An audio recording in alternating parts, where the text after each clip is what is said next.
What's up again, everybody? This is Kevin here at Kevlija Collectibles, and welcome back. Today's episode, I'm going to talk about the market, the state of the market, not just Pokemon, but the economic market in general in the United States. I also want to talk about TCGplayer versus eBay, the classic heavyweight fight that now everybody's chiming in, and I'll just be another voice to chime in on what's going on with that. And my own experience of moving some of my inventory to eBay over the summer here. So that's what's going on. Number one, I want to talk about the market. Now, I want to bring this from bird's eye view and then down into the Pokemon market.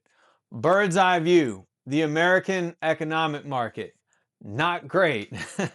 Since we started that war and inflation's happening and oil and gas and the whole mess in the Middle East with Iran, that also trickled down to my main industry, which has been the mortgage industry over the last 6 years.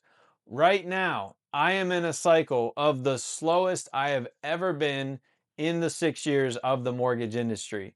And if you've seen major lenders like United Wholesale, their stock plummet, and Loan Depot stock plummet, and all of these ripple effects, and some people are calling for the kind of market correction that happened in 2008, which would be crazy and also debilitating for the mortgage business, which is probably, by the way, why I will be leaving the mortgage business. Yes, as crazy as that sounds, I will, because there are more important things that I will be focusing on, such as the Pokemon business, also acting, which I love, but also on that with the Pokemon market, right? You might say that the current economic climate in America has affected the Pokemon market because it's really affected every industry.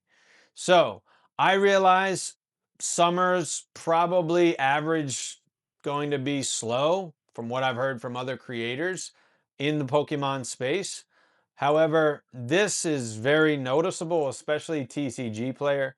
Now, I don't have a huge inventory. I've been at about 6,000 or so on TCGplayer for a while, and a lot of that is bulk, and I'm talking really low level bulk. So I don't have a huge inventory here, so maybe I don't have much to offer, right, in terms of the conversation on a big scale. But I do want to just state my experience of where I'm at as a new seller, as a lower level seller.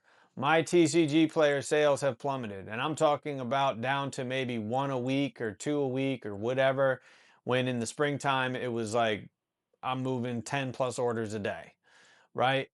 Now, some of that's my inventory, but most of it I think is the market, and most of that is because of the gripes against TCGplayer, perhaps, right? And that leads me into what I want to talk about next. TCGplayer versus eBay, the classic heavyweight fight of where do you want to put your cards as a TCG seller. And I've really loved TCGplayer, but you've probably heard online all the gripes about no seller protection and old systems and all of these things. Well, I knew this would be a great time to start pushing more on eBay. And it just worked out because I had all these slabs I had to list on eBay anyway. And then I just like, well, I'll put my singles on there. Now, I want to talk to you about what I'm doing on eBay and how I'm listing now my singles, which are higher value singles, $2, $3 and up in value, right? And so this is how I'm currently listing. Please don't laugh. You probably will.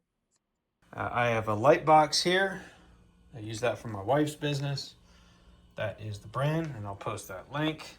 So I'm just coming here. I'll go over the top typically, right? And then I'll do a up close photo. It's super bright right now, but get that up close. Look at that artwork, by the way. So sweet.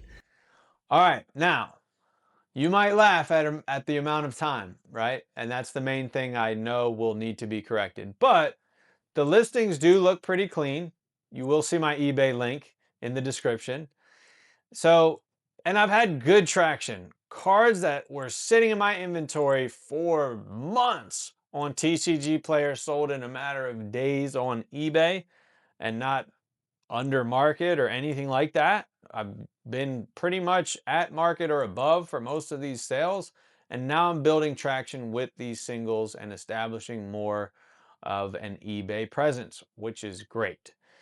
So, is that strategy sustainable if I start getting into listing 1,000 cards or more at a time? Absolutely not, right? I don't have 10 hours to list 100 cards.